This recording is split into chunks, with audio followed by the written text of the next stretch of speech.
sẽ tan vỡ, vậy mà sao anh vẫn thầm mơ?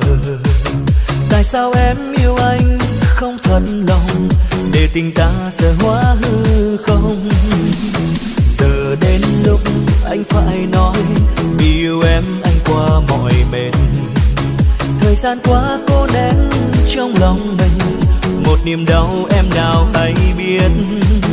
Từng ngày qua anh đã thấy nụ hôn em trao nay đã không ngọt ngào, từng vòng tay như xưa kia ấy, khi ôm anh không còn cảm giác.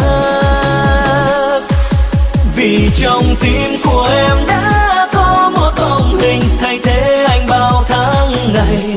Thà chia tay còn hơn sẽ đau thật đau, vì người đã lừa dối.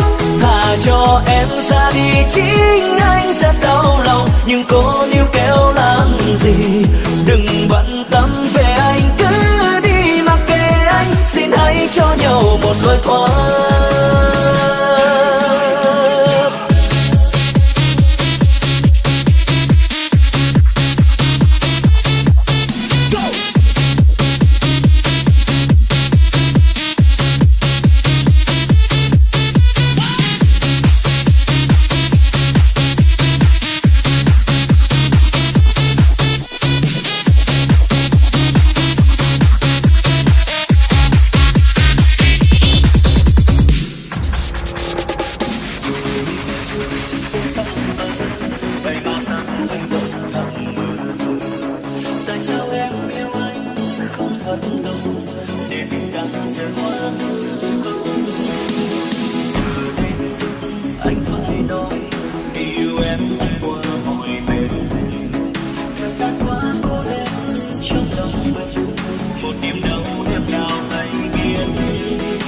Ngày qua anh đã thấy nụ hôn em trao nay đã không ngọt ngào, từng vòng tay như xưa kia ấy, khi ôm anh không còn cảm giác.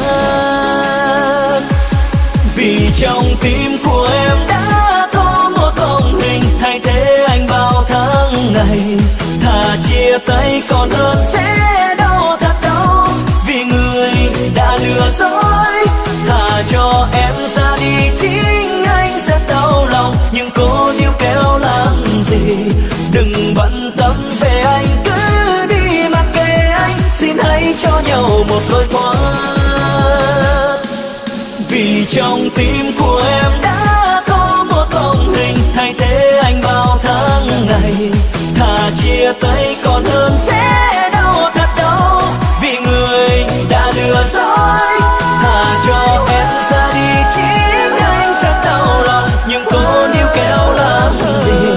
Đừng bận tâm về anh, cứ đi mặc kệ anh. Xin hãy cho nhau một lối thoát.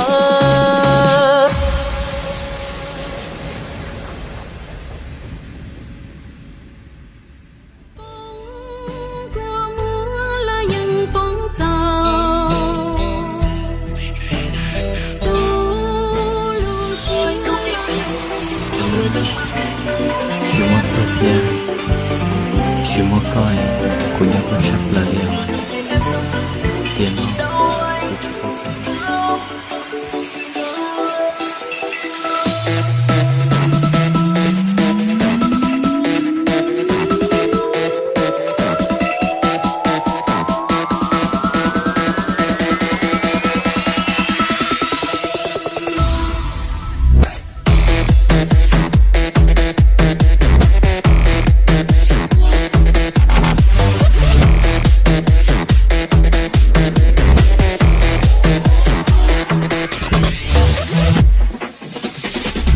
ngày sang em ngày hạnh phúc, dù chẳng thấy nét môi khi em cười, dù cho quanh anh luôn là đêm vây quanh, dù nỗi nhớ theo anh mỗi đêm.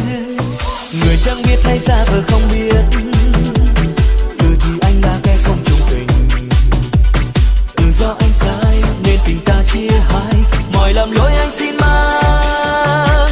Dẫu cho anh không nhìn thấy, thế nhưng vẫn cười người biết không, chỉ cần anh có em bên lòng. Đớn đau của anh